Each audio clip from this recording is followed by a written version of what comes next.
فاكرين لما قابلته؟ لما كان قاعد لوحده في صالة كبار الزوار وشايل هم الدنيا، وهي دخلت عليه كأنها ملاك، بس الحقيقة كانت شيطان على هيئة ست. لعبوا لعبة الصراحة وحكى لها عن خيانة مراته، وهي بصت له وقالت له لو قتلتها هتبقى بتقدم خدمة عظيمة للبشرية.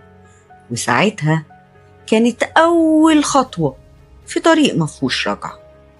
بس اللي ما يعرفوش إنها مش أول مرة تقتل. فاكرين شريف الرسام؟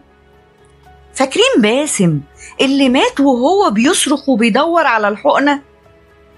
ليلى ما بترحمش، وكل واحد وجعها دخل البير ومرجعش. ودلوقتي جت اللحظة اللي هترد فيها الألم لسلمى، مرات مازن وصاحبة الماضي اللي أخدت منها كل حاجة وافتكرت إنها هتعدي. بس ليلى ما بتنساش وما بتسامحش، والبير لسه مفتوح ومستني الضحية الجديدة. يلا بينا نكمل الحدوتة.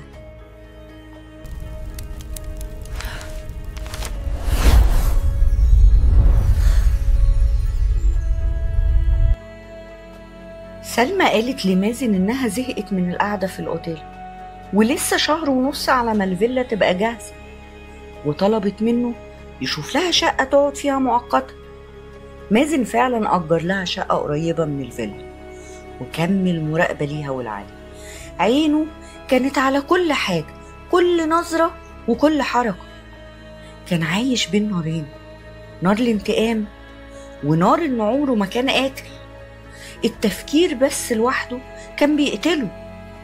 عدى أسبوع وبكرة ميعاده مع ليلى، وهيقابلها في العبور زي ما اتفقوا.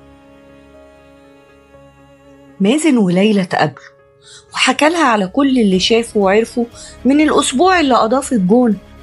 حكى بوجع إنه شافهم تاني سوا، وإنه مش قادر يتحمل أكتر، بس برضه مش قادر يستوعب اللي بيحصل، مش قادر يصدق إنه بجد هيوصل لمرحلة القتل. ليلى فضلت تشجعه، كانت بتقويه وتأكد له إن الخطة هتخلصه من واحدة خاينة ما تستحقهوش، وكل حاجة هتبقى بعيدة عنه. اتفقوا على التفاصيل، يقتل سلمى ويسيب جثتها في الفيلا، ويقتل علي ويخفي جثته علشان يبان إن علي هو اللي قتل سلمى وهرب.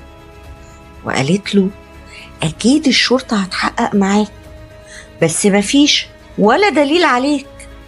وفي آخر لحظة ادت له مسدس وودعته بجملة توجع: أشوفك المرة الجاية أرمن.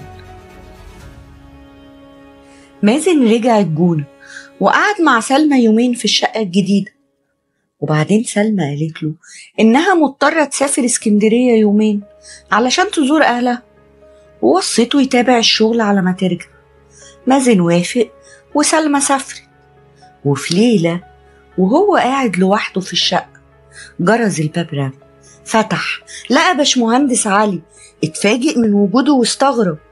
علي كان باين عليه متوتر جدا وقال له أنا محتاجة أتكلم معاك ضروري. مازن قال له طبعا اتفضل. أول ما دخل علي طلع مسدس. مازن حاول يهرب لكن علي ضربه طلقة. مازن وقع في الأرض والدم سايح حواليه. بصله بصعوبة وقال له انت ليه بتعمل كده؟ هو انت فاكر سلمى هتبقى ليك؟ سلمى بتستغلك وعمرها ما هتبص لواحد زيك. علي سكت وبعدين ضربه طلقة تانية، بس المرة دي مازن مات.